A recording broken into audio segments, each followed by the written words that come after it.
Jason അച്ഛൻ്റെ പുതിയൊരു വീഡിയോയിലേക്ക് എല്ലാവർക്കും സ്വാഗതം. ഇന്ന് നമ്മൾ വന്നിട്ടുള്ളത് ഒരു പ്ലാന്റിൻ്റെ കിഴങ്ങ് വിൽപ്പനയുമായി ബന്ധപ്പെട്ട ഒരു വീഡിയോയുമായിട്ടാണ് കേട്ടോ. അതായത് നമ്മൾ മുമ്പും വിറ്റിട്ടുള്ള ഒരു പ്ലാന്റ് തന്നെയാണ് ട്യൂബ്രോസ്. നമ്മൾ കണ്ടിട്ടുണ്ടാവും. അതായത് നമ്മൾ അതിൻ്റെ കിഴങ്ങ് കാണിച്ചു തരാം. കിഴങ്ങ് വരുന്നത് ഇങ്ങനെയാണ് കേട്ടോ. അപ്പോൾ അത്യാവശ്യം നല്ല ബൾക്ക് ക്വാണ്ടിറ്റിയിൽ ഇപ്പോൾ നമ്മുടെ കയ്യിൽ സ്റ്റോക്ക് ഉണ്ട്. മുമ്പ് നമ്മൾ ഇതുപോലൊരു വീഡിയോ ചെയ്തിട്ടുണ്ടായിരുന്നു. അതുകൊണ്ട് തന്നെ ആ പ്ലാന്റ്സൊക്കെ ഏകദേശം ഒരു 75% നമുക്ക് വിറ്റ് പോയിട്ടുണ്ട് കേട്ടോ. അപ്പോൾ ഇത് പുതിയ സ്റ്റോക്ക് വന്നതാണ്. അത്യാവശ്യം വലിയ കിഴങ്ങുകളാണ്. അത് എല്ലാം കൂടി ഒന്ന് പുറത്തേക്ക് എടുത്തിട്ട് കാണിച്ചു തരാം കേട്ടോ. അപ്പോൾ ഇതാണ് കേട്ടോ നമ്മുടെ കിഴങ്ങ്. അത്യാവശ്യം നല്ല വലിയ കിഴങ്ങാണ്. അതുപോലെ തന്നെ എല്ലാം മുളച്ച് തുടങ്ങിയിട്ടുണ്ട് കേട്ടോ. കണ്ടോ, എല്ലാ കിഴങ്ങും തന്നെ മുളച്ചിട്ടുണ്ട്. ഈ ഒരു ചെറിയ ചെറിയ കിഴങ്ങുകളൊക്കെ ഇനി ഇതിൽ നിന്ന് സെപ്പറേറ്റ് ആവും കേട്ടോ. ഇതിൽ നിന്നൊക്കെ തൈകൾ നമുക്ക് ലഭിക്കും. ഏകദേശം ഈ ഒരു വലിയ കിഴങ്ങുണ്ടല്ലോ, ഇതിൻ്റെ നടുവിൽ കാണുന്ന ഒരു കിഴങ്ങ്, അതിൽ നിന്നാണ് ഇതിന് ഫ്ലവറിങ് ആയിട്ട് ഉണ്ടാവുക കേട്ടോ. ബാക്കിയുള്ള ഈ ഒരു ചെറിയ ചെറിയ കിഴങ്ങുകളൊക്കെ നമുക്ക് അടുത്ത സീസൺ ആകുമ്പോഴത്തേനും ചെറിയ ബേബി പ്ലാന്റ്സ് ആയിട്ട് നമുക്ക് വളർത്തിയെടുക്കാനായിട്ട് പറ്റും. ഇതിൻ്റെ കിഴങ്ങിന് ഈ കാണുന്ന പോലുള്ള വിലയൊന്നുമില്ല. അത്യാവശ്യം നല്ല ചീപ്പ് റേറ്റിനാണ് നമ്മൾ കൊടുക്കുന്നത് കേട്ടോ.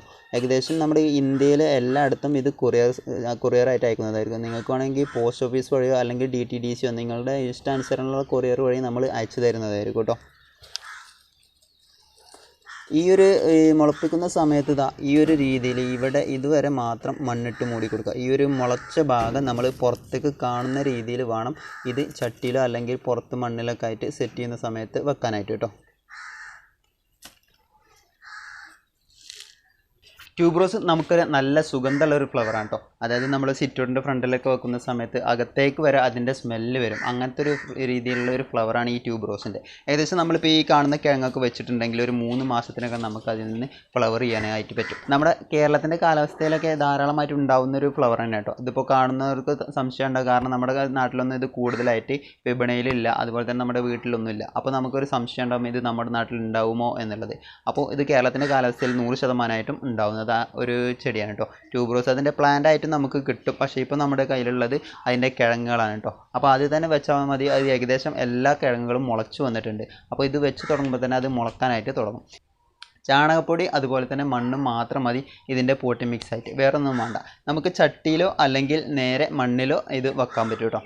ട്യൂബ്രോസ് പ്ലാന്റ് ഏകദേശം വളർച്ചയൊന്നും ഉണ്ടാവില്ല. വളർച്ച എന്ന് വെച്ചാൽ ഒരു 2 അടി മാത്രമായിരിക്കും, അല്ലെങ്കിൽ 1 അടി 2 അടി മാത്രമായിരിക്കും അതിൻ്റെ വളർച്ച. അതിൽ നിന്ന് ലീഫ് പ്ലാന്റ് പോലെ ഇങ്ങനെ പടർന്ന് നിൽക്കുകയോ ചെയ്യുള്ളൂ. അതിൽ നിന്ന് ഫ്ലവർ ഉണ്ടാകുന്ന സമയത്ത് ഏകദേശം ഒരു 4 അടി 5 അടിയോളം ഉയരത്തിൽ ഒരു സ്റ്റിക്ക് ഇങ്ങനെ ഉയർന്നു വരും. അതിലാണ് കേട്ടോ നല്ല ഭംഗിയുള്ള ഫ്ലവർ ഉണ്ടാവുക.